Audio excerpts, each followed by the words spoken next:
I think when I did the therapy, that's what I did at East Sutton Park. So the governor actually said to me, look, Molly, I really think it's important that you do some therapy. And I was always anti-therapy until I did therapy. And then I was like, that's what saved my life. Because look, it's so complicated, because losing someone to how I lost him, when someone doesn't die and they're still alive, but they're not the same person, how do you grieve?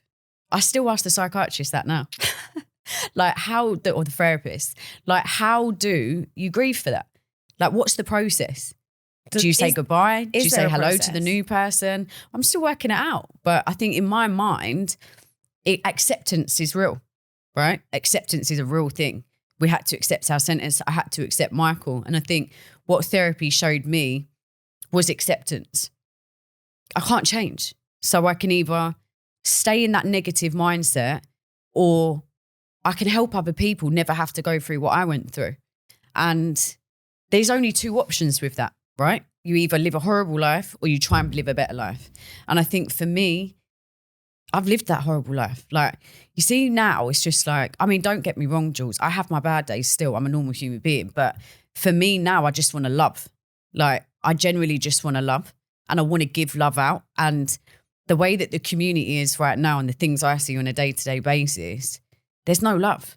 Like, you could give someone a cuddle and that could make their day, because they haven't been cuddled for like 10 this years. Is so special to hear, because earlier in the podcast, you were talking about how you didn't want to give any love and you didn't want to love again, ever again. And how all you want to do is love. I'm healed, baby. That is amazing. So talk us a little bit more about therapy, what that's done for you.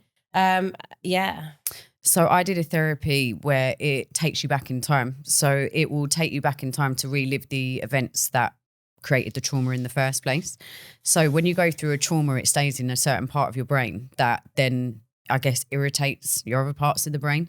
So you're constantly living in chaos or up and down mood swings and stuff like that. So the therapy was to go back in time, relive the attack, which is why I had to kneel. I was doing the gym after, because the therapy was quite intensive.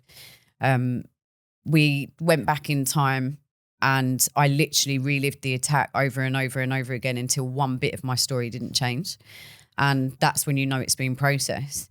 But it's really an in-depth process. So I just remember going through that therapy, and it took me quite a while to even get into that mind where you can actually shut off, close your eyes, and actually get to that point where you're reliving it again. You can smell the smells that was around you. It was the strangest thing. But I'd actually recommend it to a lot of people, because that's what changed my life. That's what showed me acceptance. And then that's what showed me, instead of being angry at those people that did that on the train, let's be honest, Jules, they were 15. Like, yes, it was wrong, but looking back now, it's like, did they probably know what they were going to cause? Probably not, because they'll probably have their own stories. Not to say that some people don't do things, but one thing that I've learned is when I've worked with any type of gangs or anything like that, you'll get one leader, the rest are followers. So if you work on trying to work on that leader, all his followers are going to follow him. So I think for me, a big part of my therapy was accepting life for what it was. And we can either be a product of the environment that they're creating for us, or we can thrive to do better. And I think for me, it was either that or what? I mean, that is an intense therapy as well, you know, as well as going back to prison, which is a lot. You've dealt with a lot, Molly. How long did that therapy take?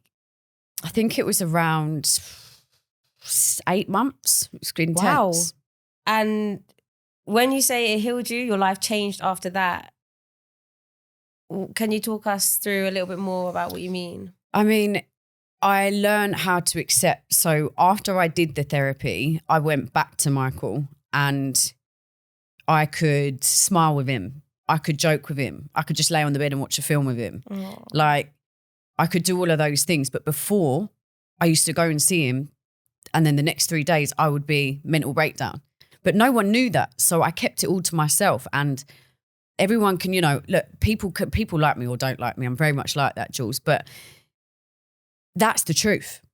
And in that time, I just felt like so many people would judge me or, you know, talk bad about me. It's like, bro, have you even lived how I've lived? Like, you tried doing all of this. Like, I know it was a lot that was brought onto me as well at the same time, but don't judge someone unless you know them. It's really important.